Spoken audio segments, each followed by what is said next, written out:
ನಮಸ್ಕಾರ ವೀಕ್ಷಕರೇ, ನೀವು ಕಳೆದ ಕೆಲವು ದಿನಗಳಿಂದ ಗಮನಿಸಿರಬಹುದು, ನಮ್ಮ ಕರ್ನಾಟಕದ ವಾತಾವರಣದಲ್ಲಿ ಒಂದು ವಿಚಿತ್ರವಾದ ಬದಲಾವಣೆಯಾಗ್ತಾ ಇದೆ. ಈಗಿರೋದು ಚಳಿಗಾಲ.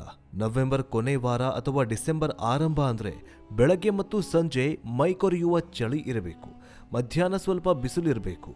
ಆದರೆ ಈಗ ಏನಾಗ್ತಾ ಇದೆ, ಬೆಳಗ್ಗೆ ಎದ್ರೆ ದಟ್ಟವಾದ ಮೋಡ ಕವಿದ ವಾತಾವರಣ, ಸೂರ್ಯನ ದರ್ಶನವೇ ಇಲ್ಲ. ಮಧ್ಯಾಹ್ನದವರೆಗೂ ಅದೇ ಮೋಡ, ಅದೇ ತಂಪಾದ ಗಾಳಿ. ಸಂಜೆಯಾಗ್ತಾ ಇದ್ದಂತೆ ಸಣ್ಣಗೆ ಹನಿ ಹನಿ ಮಳೆ ಶುರುವಾಗತ್ತೆ. ಕೆಲವೊಮ್ಮೆ ರಾತ್ರಿ ಇಡೀ ಜಿಟಿ ಜಿಟಿ ಮಳೆ ಸುರಿಯತ್ತೆ. ನಿಮಗೆ ಆಶ್ಚರ್ಯ ಆಗಲ್ವಾ? ಇದೆಂಥ ಕಾಲ, ಚಳಿಗಾಲದಲ್ಲಿ ಮಳೆ ಯಾಕೆ?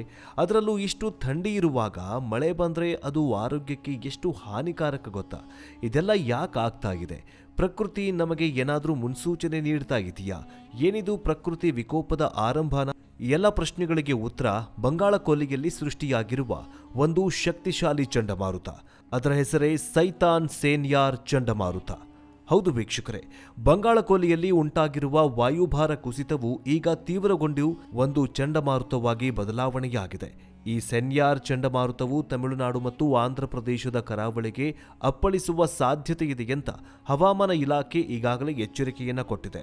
ಹಾಗಾದ್ರೆ ಈಗ ಥಂಡಿಯ ಮಧ್ಯೆ ಮಳೆ ಆರ್ಭಟ ಶುರುವಾಗುತ್ತಾ? ಕರ್ನಾಟಕಕ್ಕೂ ಮತ್ತೆ ಪ್ರವಾಹ ಭೀತಿ ಎದುರಾಗುತ್ತಾ? ಯಾವೆಲ್ಲ ಜಿಲ್ಲೆಗಳಲ್ಲಿ ಮಳೆ ಸುರಿಯಲಿದೆ? ಯಾವೆಲ್ಲ ಜಿಲ್ಲೆಯಲ್ಲಿ ಅತಿ ಹೆಚ್ಚಿನ ಪ್ರಮಾಣದಲ್ಲಿ ಥಂಡಿ ಆರ್ಭಟಿಸಲಿದೆ ಇದರ ಬಗ್ಗೆ ಮಾಹಿತಿಯನ್ನ ಕೊಡ್ತಾ ಹೋಗ್ತೀವಿ. ಎಲ್ಲೂ ಕೂಡ ವಿಡಿಯೋವನ್ನ ಸ್ಕಿಪ್ ಮಾಡದೆ ನೋಡಿ. ಜೊತೆಗೆ ವಿಡಿಯೋ ಇಷ್ಟವಾದಲ್ಲಿ ಶೇರ್ ಮಾಡಿ. ಬನ್ನಿ ವಿಡಿಯೋವನ್ನ ಶುರು ಮಾಡೋಣ. ನಮ್ಮ ನೆರೆಯ ರಾಜ್ಯವಾಗಿರೋ ತಮಿಳುನಾಡಲ್ಲಿ ಈಗಾಗಲೇ ಚಂಡಮಾರುತದ ಪ್ರಭಾವ ಕಾಣಿಸ್ಕೊಳ್ತಾ ಇದೆ. ಚೆನ್ನೈ ಸೇರಿದಂತೆ ಕರಾವಳಿ ಜಿಲ್ಲೆಗಳಲ್ಲಿ ಭಾರೀ ಮಳೆಯಾಗ್ತಾ ಇದೆ. ರೆಡ್ ಅಲರ್ಟ್ ಘೋಷಣೆ ಮಾಡಲಾಗಿದೆ. ಶಾಲಾ ಕಾಲೇಜುಗಳಿಗೆ ರಜೆಯನ್ನ ನೀಡಲಾಗಿದೆ. ಮೀನುಗಾರರಿಗೆ ಸಮುದ್ರಕ್ಕೆ ಇಳಿಯದಂತೆ ಎಚ್ಚರಿಕೆ ಕೊಡಲಾಗಿದೆ. ಎನ್ಡಿಆರ್ಎಫ್ ತಂಡಗಳು ಸನ್ನದ್ಧವಾಗಿವೆ. ಈಗ ನೀವು ಕೇಳಬಹುದು, ಚಂಡಮಾರುತ ಬರ್ತಾ ಇರೋದು ತಮಿಳುನಾಡಿಗೆ, ಆದರೆ ಕರ್ನಾಟಕದಲ್ಲಿ ಯಾಕೆ ಈ ಪಾಟಿ ವಾತಾವರಣ ಬದಲಾವಣೆಯಾಗಿದೆ ಅಂತ? ಇದಕ್ಕೆ ಹೇಳೋದು, ಪ್ರಕೃತಿಯಲ್ಲಿ ಎಲ್ಲವೂ ಕೂಡ ಒಂದಕ್ಕಿಂತ ಒಂದು ಸಂಬಂಧ ಹೊಂದಿದೆ. ಬಂಗಾಳ ಕೊಲ್ಲಿಯಲ್ಲಿ ಏನೇ ಆದರೂ ಅದರ ನೇರ ಪರಿಣಾಮ ನಮ್ಮ ದಕ್ಷಿಣ ಭಾರತದ ರಾಜ್ಯಗಳ ಮೇಲೆ, ವಿಶೇಷವಾಗಿ ತಮಿಳುನಾಡು, ಆಂಧ್ರ ಪ್ರದೇಶ ಮತ್ತು ನಮ್ಮ ಕರ್ನಾಟಕದ ಮೇಲೆ ಆಗೇ ಆಗತ್ತೆ. ಈ ಸೇನ್ಯಾರ್ ಚಂಡಮಾರುತದಿಂದಾಗಿ ಬಂಗಾಳ ಕೊಲ್ಲಿಯಿಂದ ತೇವಾಂಶ ಭರಿತ ಗಾಳಿ ನಮ್ಮ ರಾಜ್ಯದ ಕಡೆಗೆ ಬೀಸ್ತಾಗಿದೆ. ಈ ಗಾಳಿ ಈಗಾಗಲೇ ಇಲ್ಲಿಯವರೆಗೂ ತಂಪಾದ ವಾತಾವರಣದೊಂದಿಗೆ ಸೇರಿ ದಟ್ಟವಾದ ಮೋಡಗಳು ಸೃಷ್ಟಿಯಾಗೋದಕ್ಕೆ ಕಾರಣವಾಗಿದೆ. ಇದೇ ಕಾರಣಕ್ಕೆ ನಮಗೆ ಸೂರ್ಯನ ದರ್ಶನ ಆಗ್ತಾಗಿಲ್ಲ ಮತ್ತು ಮೋಡ ಕವಿದ ವಾತಾವರಣ ಕಾಣಿಸ್ತಾಗಿದೆ. ಯಾವಾಗ ಈ ಮೋಡಗಳು ತಂಪಾಗತ್ವೋ ಅಥವಾ ಯಾವುದಾದ್ರೂ ಬೆಟ್ಟಗುಡ್ಡಗಳಿಗೆ ಡಿಕ್ಕಿ ಹೊಡೆಯತ್ವೋ ಆಗ ಮಳೆ ಸುರಿಯುತ್ತೆ. ಕರ್ನಾಟಕದ ಯಾವ ಭಾಗಗಳಲ್ಲಿ ಈ ಪರಿಣಾಮ ಹೆಚ್ಚುವಂತ ನೋಡ್ತಾ ಹೋಗೋದಾದ್ರೆ, ರಾಜ್ಯದ ದಕ್ಷಿಣ ಒಳನಾಡು ಮತ್ತು ಕರಾವಳಿ ಜಿಲ್ಲೆಗಳಲ್ಲಿ ಇದರ ಪ್ರಭಾವ ಜಾಸ್ತಿ ಇರುತ್ತೆ. ಬೆಂಗಳೂರು, ಮೈಸೂರು, ಮಂಡ್ಯ, ಚಾಮರಾಜನಗರ, ಕೋಲಾರ, ಚಿಕ್ಕಬಳ್ಳಾಪುರ, ತುಮಕೂರು, ರಾಮನಗರ, ಹಾಸನ, ಕೊಡಗು ಮತ್ತು ಕರಾವಳಿಯ ದಕ್ಷಿಣ ಕನ್ನಡ, ಉಡುಪಿ ಜಿಲ್ಲೆಗಳಲ್ಲಿ ಮುಂದಿನ ಕೆಲವು ದಿನಗಳವರೆಗೆ ಮೋಡ ಕವಿದ ವಾತಾವರಣ ಮತ್ತು ಅಲ್ಲಲ್ಲಿ ಮಳೆಯಾಗುವ ಸಾಧ್ಯತೆ ಇದೆ ಅಂತ ಹವಾಮಾನ ಇಲಾಖೆ ಎಚ್ಚರಿಕೆ ನೀಡಿದೆ. ಕೆಲವು ಕಡೆ ಸಾಧಾರಣ ಮಳೆಯಾದರೆ ಇನ್ನು ಕೆಲವು ಕಡೆ ಭಾರೀ ಮಳೆಯಾಗುವ ಸಾಧ್ಯತೆಯೂ ಕೂಡ ತಳ್ಳಿ ಹಾಕುವಂತಿಲ್ಲ. ಇದು ಕೇವಲ ಇವತ್ತು ನಿನ್ನೆಯ ಕಥೆಯಲ್ಲ. ಚಂಡಮಾರುತದ ಚಲನೆ ಮತ್ತು ತೀವ್ರತೆಯ ಮೇಲೆ ಮುಂದಿನ ದಿನಗಳ ವಾತಾವರಣ ನಿರ್ಧಾರವಾಗುತ್ತೆ. ಚಂಡಮಾರುತ ಕರಾವಳಿ ದಾಟಿ ಭೂಭಾಗಕ್ಕೆ ಪ್ರವೇಶ ಮಾಡಿದಾಗ ಇದರ ತೀವ್ರತೆ ಕಡಿಮೆಯಾಗಬಹುದು. ಆದರೆ ಅದು ತರುವಂತಹ ಮಳೆ ಮತ್ತು ಗಾಳಿಯ ಪರಿಣಾಮ ಕೆಲವೊಂದಿಷ್ಟು ದಿನಗಳ ಕಾಲ ಇದ್ದೇ ಇರುತ್ತೆ. ಈಗ ಒಂದು ಮುಖ್ಯವಾದ ವಿಷಯಕ್ಕೆ ಬರೋಣ. ಚಳಿಗಾಲದಲ್ಲಿ ಈ ರೀತಿ ಮಳೆ ಬಂದರೆ ಏನಾಗತ್ತೆ? ಈಗಾಗಲೇ ವಾತಾವರಣ ತಂಪಾಗಿದೆ. ಜನರಿಗೆ ಶೀತ, ಕೆಮ್ಮು, ನೆಗಡಿ, ಜ್ವರದ ಸಮಸ್ಯೆಗಳು ಕಾಣಿಸ್ಕೊಳ್ತಾ ಇದ್ದಾವೆ. ಇಂತಹ ಸಮಯದಲ್ಲಿ ಮಳೆ ಬಂದು ವಾತಾವರಣದಲ್ಲಿ ಇನ್ನಷ್ಟು ತಂಪಾದರೆ ಅದು ಆರೋಗ್ಯದ ಮೇಲೆ ಗಂಭೀರ ಪರಿಣಾಮ ಬೀರಬಹುದು. ವಿಶೇಷವಾಗಿ ಮಕ್ಕಳು, ವಯಸ್ಸಾದವರು ಮತ್ತು ಈಗಾಗಲೇ ಉಸಿರಾಟದ ತೊಂದರೆ ಇರುವವರಿಗೆ ಇದು ಕಷ್ಟದ ಸಮಯ ಅಂತಾನೆ ಹೇಳಬಹುದು. ವೈರಲ್ ಫೀವರ್, ಡೆಂಗ್ಯೂ, ಚಿಕನ್ ಗುನ್ಯಾದಂತಹ ರೋಗಗಳು ಹರಡುವ ಸಾಧ್ಯತೆಯೂ ಕೂಡ ಹೆಚ್ಚಾಗಿದೆ. ಅಷ್ಟೇ ಅಲ್ಲ, ಇದು ಕೃಷಿಯ ಮೇಲೂ ಕೂಡ ಕೆಟ್ಟ ಪರಿಣಾಮ ಬೀರಬಹುದು. ಈಗಾಗಲೇ ಕೊಯ್ಲಿಗೆ ಬಂದಿರುವ ಬೆಳೆಗಳು ಮಳೆಯಿಂದ ಹಾಳಾಗಬಹುದು. ರಾಗಿ, ಭತ್ತ, ಜೋಳದಂತಹ ಬೆಳೆಗಳಿಗೆ ಇದು ಹಾನಿಕಾರಕ ಮತ್ತು ಅಡಿಕೆ, ಕಾಫಿ ಬೆಳೆಗಾರರಿಗೂ ಕೂಡ ಇದು ಆತಂಕದ ವಿಷಯವಾಗಿದೆ. ಈಶಾನ್ಯ ಮಾನ್ಸೂನ್ ಅಬ್ಬರ ಹೆಚ್ಚಾಗಿದ್ದು ತಮಿಳುನಾಡಿಗೆ ಸೇನ್ಯಾರ್ ಚಂಡಮಾರುತ ಬಂದಪಡಿಸಲಾಗಿದೆ. ತಮಿಳುನಾಡಿನ ಹಲವಾರು ಭಾಗಗಳಲ್ಲಿ ರಾತ್ರಿಯಿಂದ ಭಾರೀ ಮಳೆಯಾಗ್ತಾ ಇದ್ದು ಇನ್ನು 3-4 ದಿನಗಳವರೆಗೆ ಮಳೆ ಅಬ್ಬರ ಮುಂದುವರಿಯಲಿದೆ ಅಂತ ಹವಾಮಾನ ಇಲಾಖೆ ಮುನ್ಸೂಚನೆಯನ್ನ ಕೊಟ್ಟಿದೆ. ತಮಿಳುನಾಡಿನ ಚಂಡಮಾರುತದ ಪ್ರಭಾವದಿಂದಾಗಿ ಅಂಡಮಾನ್ ನಿಕೋಬಾರ್ ದ್ವೀಪಗಳು, ಆಂಧ್ರಪ್ರದೇಶ ಹಾಗೂ ಕರ್ನಾಟಕದಲ್ಲಿಯೂ ಕೂಡ ಮಳೆಯಾಗುವ ಸಾಧ್ಯತೆ ಇದೆ. ದಕ್ಷಿಣ ಬಂಗಾಳಕೊಲ್ಲಿಯಲ್ಲಿ ಸೇನ್ಯಾರ್ ಚಂಡಮಾರುತ ಪರಿಚಲನೆಯಲ್ಲಿ ಆಗ್ತಾಗಿದೆ. ನವೆಂಬರ್ 30ರವರೆಗೆ ಮತ್ತೆ ಮಳೆ ಸುರಿಯಲಿದೆ. ತಮಿಳುನಾಡಿನ ರಾಜಧಾನಿ ಚೆನ್ನೈಗೆ ಯೆಲ್ಲೋ ಅಲರ್ಟ್ ಘೋಷಣೆ ಮಾಡಲಾಗಿದೆ. ತಿರುನಲ್ವೇಲಿ ಮತ್ತು ತೆಂಕಸಿಗೆ ಆರೆಂಜ್ ಅಲರ್ಟ್ ಘೋಷಣೆ ಮಾಡಲಾಗಿದೆ. ಅದರಂತೆ ತೂತುಕುಡಿ, ತಿರುನಲ್ವೇಲಿ, ತಿರುವರೂರು, ತಂಜಾವೂರು ಮತ್ತು ನಾಗಪಟ್ಟಣಂನಲ್ಲೂ ಕೂಡ ಭಾರಿ ಮಳೆಯಾಗುವ ಸಾಧ್ಯತೆ ಇದೆ ಅಂತ ಹೇಳಲಾಗ್ತಾಗಿದೆ. ಇನ್ನು ಕರ್ನಾಟಕದ ಕೋಲಾರ, ಚಿಕ್ಕಬಳ್ಳಾಪುರ, ಬೆಂಗಳೂರು, ಚಾಮರಾಜನಗರ ಜಿಲ್ಲೆಗಳಿಗೂ ಮಳೆ ವ್ಯಾಪಿಸುವ ನಿರೀಕ್ಷೆ ಇದೆ ಅಂತ ಅಂದಾಜು ಮಾಡಲಾಗಿದೆ. ಇನ್ನು ವಿಷಯದ ಕಡೆಗೆ ಬರೋದಾದ್ರೆ ಅಸಲಿಗೆ ಈ ವಾಯುಭಾರ ಕುಸಿತ, ಚಂಡಮಾರುತಗಳೆಲ್ಲ ಯಾಕೆ ಸೃಷ್ಟಿಯಾಗತ್ತೆ? ಇದೆಲ್ಲ ಪ್ರಕೃತಿ ವಿಕೋಪದ ಮುನ್ಸೂಚನೆನಾ? ನೋಡಿ ವೀಕ್ಷಕರೇ, ಸೂರ್ಯನ ಶಾಖ ಭೂಮಿಯ ಎಲ್ಲ ಕಡೆ ಒಂದೇ ರೀತಿಯಾಗಿ ಬೀಳೋದಿಲ್ಲ. ಭೂಮಧ್ಯ ರೇಖೆಯ ಹತ್ತಿರ ಸೂರ್ಯನ ಕಿರಣಗಳು ನೇರವಾಗಿ ಬೀಳೋದ್ರಿಂದ ಅಲ್ಲಿ ಉಷ್ಣಾಂಶ ಜಾಸ್ತಿ ಇರುತ್ತೆ. ಅದೇ ಧ್ರುವ ಪ್ರದೇಶಗಳಲ್ಲಿ ಉಷ್ಣಾಂಶ ಕಡಿಮೆ ಇರುತ್ತೆ. ಸಮುದ್ರದ ನೀರು ಮತ್ತು ಭೂಮಿಯ ಮೇಲ್ಮೈ ಬಿಸಿಯಾಗುವ ರೀತಿಯಲ್ಲೂ ವ್ಯತ್ಯಾಸ ಇರುತ್ತೆ. ಯಾವಾಗ ಸಮುದ್ರದ ಒಂದು ನಿರ್ದಿಷ್ಟ ಪ್ರದೇಶದಲ್ಲಿ, ಉದಾಹರಣೆಗೆ ನಮ್ಮ ಬಂಗಾಳ ಕೊಲ್ಲಿಯಲ್ಲಿ ನೀರಿನ ಮೇಲ್ಮೈ ಉಷ್ಣಾಂಶ ಸಾಮಾನ್ಯಕ್ಕಿಂತ ಹೆಚ್ಚಾಗತ್ತೋ ಆಗ ಅಲ್ಲಿ ಗಾಳಿ ಬಿಸಿಯಾಗಿ ಮೇಲಕ್ಕೆ ಏಳೋದಕ್ಕೆ ಶುರುವಾಗತ್ತೆ. ಗಾಳಿ ಮೇಲಕ್ಕೆ ಹೋದಾಗ ಕೆಳಗಡೆ ಒಂದು ಖಾಲಿ ಜಾಗ ಅಥವಾ ಕಡಿಮೆ ಒತ್ತಡ ಪ್ರದೇಶ ಸೃಷ್ಟಿಯಾಗತ್ತೆ. ಇದನ್ನೇ ನಾವು ವಾಯುಭಾರ ಕುಸಿತ ಅಂತ ಕರಿತೀವಿ. ಪ್ರಕೃತಿ ನಿಯಮದ ಪ್ರಕಾರ ಗಾಳಿ ಯಾವಾಗ ಹೆಚ್ಚು ಒತ್ತಡವಿರುವ ಕಡೆಯಿಂದ ಕಡಿಮೆ ಒತ್ತಡವಿರುವ ಕಡೆಗೆ ಬೀಸುತ್ತೆ. ಹೀಗಾಗಿ ಸುತ್ತಮುತ್ತಲಿನ ತಂಪಾದ ಮತ್ತು ಹೆಚ್ಚಿನ ಒತ್ತಡವಿರುವ ಗಾಳಿ ಈ ಕಡಿಮೆ ಒತ್ತಡದ ಪ್ರದೇಶದ ಕಡೆಗೆ ವೇಗವಾಗಿ ನುಗ್ಗತ್ತೆ.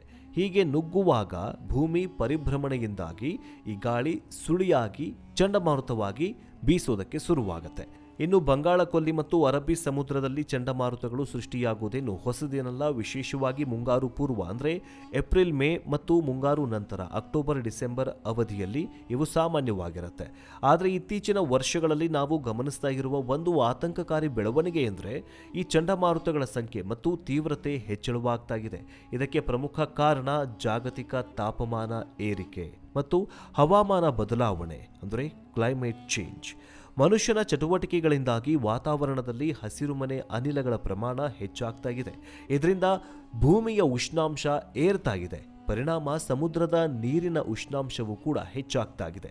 ನಾವು ಮೊದಲೇ ಹೇಳಿದ ಹಾಗೆ ಸಮುದ್ರದ ನೀರು ಬಿಸಿಯಾದಷ್ಟು ಚಂಡಮಾರುತಗಳು ಸೃಷ್ಟಿಯಾಗಲು ಮತ್ತು ಅವು ಹೆಚ್ಚು ಶಕ್ತಿಶಾಲಿಯಾಗಲು ಬೇಕಾದ ಇಂಧನ ಸಿಗತ್ತೆ. ಅಂದರೆ ಚಂಡಮಾರುತ ಶಕ್ತಿಶಾಲಿ ಅಂತಂದರೆ ಅತಿ ಹೆಚ್ಚಿನ ವೇಗದಲ್ಲಿ ಗಾಳಿ ಬೀಸೋದಂತರ್ಥ. ಮೊದಲೆಲ್ಲ 100 MBPS ಅಂದರೆ 100ರ ತೀವ್ರತೆಯಲ್ಲಿ ಚಂಡಮಾರುತಗಳು ಬರ್ತಾ ಇದ್ವು. ಆದರೆ ಈಗ 300, 400, 500 ಕಿಲೋಮೀಟರ್ನಷ್ಟು ವೇಗ ಏನಾದರೂ ಗಾಳಿ ಬೀಸಿದ್ರೆ ಎಲ್ಲವೂ ಕೂಡ ಸತ್ಯನಾಶವಾಗಿ ಹೋಗುತ್ತೆ. ಅಲ್ಲದೆ ಹವಾಮಾನ ಬದಲಾವಣೆಯಿಂದಾಗಿ ಮಳೆಯ ಮಾದರಿಯಲ್ಲೂ ವ್ಯತ್ಯಾಸವಾಗ್ತಾ ಇದ್ದಾವೆ. ಕೆಲವೊಂದಿಷ್ಟು ಸರ್ತಿ ಅತಿವೃಷ್ಟಿ, ಇನ್ನು ಕೆಲವೊಂದು ಸರ್ತಿ ಅನಾವೃಷ್ಟಿ ಆಗ್ತಾ ಇರುತ್ತೆ. ಚಳಿಗಾಲದಲ್ಲಿ ಮಳೆ, ಬೇಸಿಗೆಗಾಲದಲ್ಲಿ ವಿಪರೀತ ಬಿಸಿಲು, ಇದೆಲ್ಲವೂ ಹವಾಮಾನ ಬದಲಾವಣೆಯ ಲಕ್ಷಣಗಳೇ ಹೊರತು ಮತ್ಯಾವುದೂ ಅಲ್ಲ. ನಾವೀಗ ಅನುಭವಿಸ್ತಾ ಇರುವಂತಹ ಈ ಅಕಾಲಿಕ ಮಳೆ ಮತ್ತು ದಿಢೀರ್ ವಾತಾವರಣ ಬದಲಾವಣೆಯೂ ಕೂಡ ಇದರ ಒಂದು ಮುಂದುವರೆದ ಭಾಗವಾಗಿದೆ. ಇದನ್ನು ಪ್ರಕೃತಿ ವಿಕೋಪದ ಮುನ್ಸೂಚನೆ ಅಂತ ಕರೀಬಹುದಾ? ಖಂಡಿತವಾಗಿಯೂ ಹೌದು. ನಮಗೆ ಪದೇ ಪದೇ ಎಚ್ಚರಿಕೆ ಗಂಟೆಯನ್ನ ಪ್ರಕೃತಿ ಮಾತೆ ಕೊಡ್ತಾ ಇದ್ದಾಳೆ.